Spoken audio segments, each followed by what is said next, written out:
Supreme court ने 11 मार्च को इच्छा मृत्यु मामले में एक ऐतिहासिक फैसला सुनाया और 13 साल से कोमा में रह रहे 31 साल के युवक हरीश राणा को इच्छा मृत्यु यानी कि पैसिव यूथेनेशिया की मंजूरी दे दी। नमस्कार, आप देख रहे हैं न्यूज़ 18 का डिजिटल प्लेटफॉर्म और मैं हूं आपके साथ जागृति खंतवाल।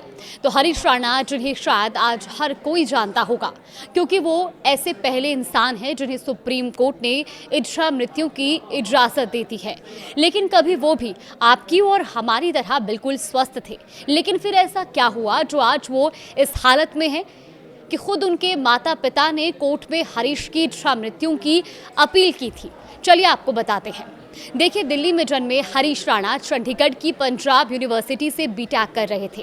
साल 2013 में आखिरी सेमेस्टर की पढ़ाई के दौरान वो हॉस्टल की चौथी मंजिल से गिर गए थे।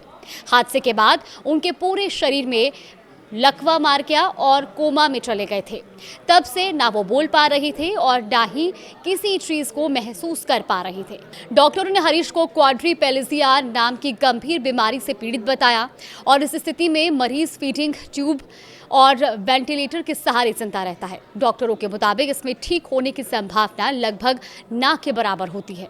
पिछले 13 साल से लगातार बिस्तर पर पड़े रहने की वजह से हरीश के शरीर पर बेड शोले यानी कि गहरे घाव भी हो गए थे और समय के साथ उनकी हालत और ज़्यादा बिगड़ती जा रही थी। परिवार के लिए उन्हें ऐसे देख पाना मानसिक रूप से बेहद कठिन हो गया है। 13 साल से कोमा यानी कि ब्रेन डेड स्थिति में पड़े गाजियाबाद के हरीश राणा को मंगलवार से अब पानी देना भी बंद कर दिया गया है। हरीश को इसके अलावा कोई ऑक्सीजन सपोर्ट नहीं दिया जा रहा। पहले ट्यूब के सहारे खाना दिया जा रहा था, लेकिन अब उसे भी बंद कर दिया गया है। ट्यूब पर भी कैप लगा दिया गया है। हालांकि ट्यूब को शरीर से निकाला नहीं जाएगा।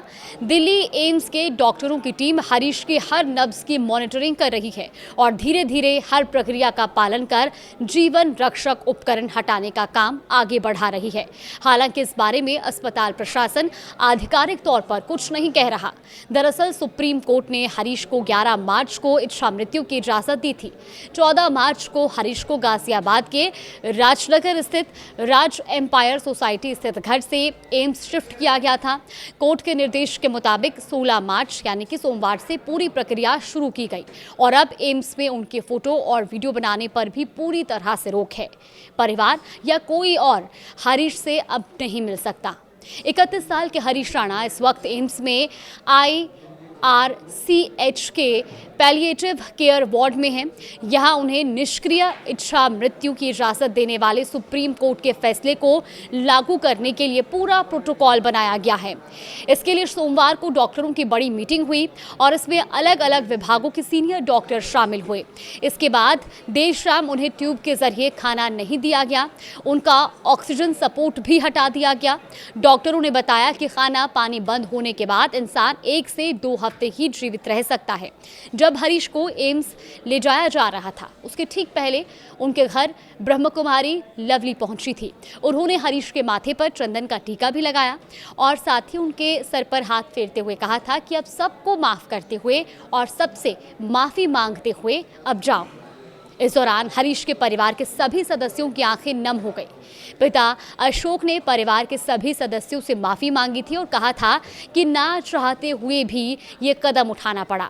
परिवार ने कहा था कि हाईकोर्ट ने तो हमारी याचिका खारिज कर दी थी, लेकिन सुप्रीम कोर्ट ने मंजूरी देकर हरीश पर बड़ा उपकार किया। हमसे उसकी पीड़ा देखी नहीं जा रही थी। बेबसी ये है कि वो बता भी नहीं पाता कि उसे कहाँ क्या तकलीफ है। हम तो इसके पैसिव यूथेनेशिया भी नहीं बोलना चाहते। हम इसे भगवान की गोद में छोड़ रहे हैं। जब हरीश प्राण त्याग देगा तो बहुत सम्मान से घर लाएंगे और उसे अंतिम विदाई देंगे। हरीश के दिल्ली एम्स में शिफ्ट होने के बाद से परिवार में खामोशी है। पिता भी किसी से नहीं मिल रहे हैं। सोसाइटी के लोग बताते हैं कि वो भावुक हैं। बहन और माँ दिल्ली एम्स से लौटने के बाद भी रोती हुई नजर आई। माँ निर्मला ने कहा था कि जिसे जन्म दिया, पाल पोस कर बड़ा किया, फिर से अबोध की तरह उसकी देखभाल की। तो देश में इस तरह का ये पहला मामला है जहां जस्टिस JB पारदीवाला और जस्टिस KV विश्वनाथन की बेंच ने एम्स को निर्देश दिया था कि हरीश के लाइफ सपोर्ट सिस्टम को चरणबद्ध तरीके से हटाया जाए और ये प्रोसेस इस तरह से की जानी चाहिए कि मरीज की गरिमा बनी रहे। पैसिव यूथेनेशिया का मतलब होता है कि किसी गंभीर रूप से बीमार मरीज को जिंदा रखने के लिए जो बाहरी लाइफ सपोर्ट या इलाज दिया जा रहा है उसे रोक दिया जाए या हटा लिया जाए ताकि मरीज की प्राकृतिक रूप से मौत हो सके।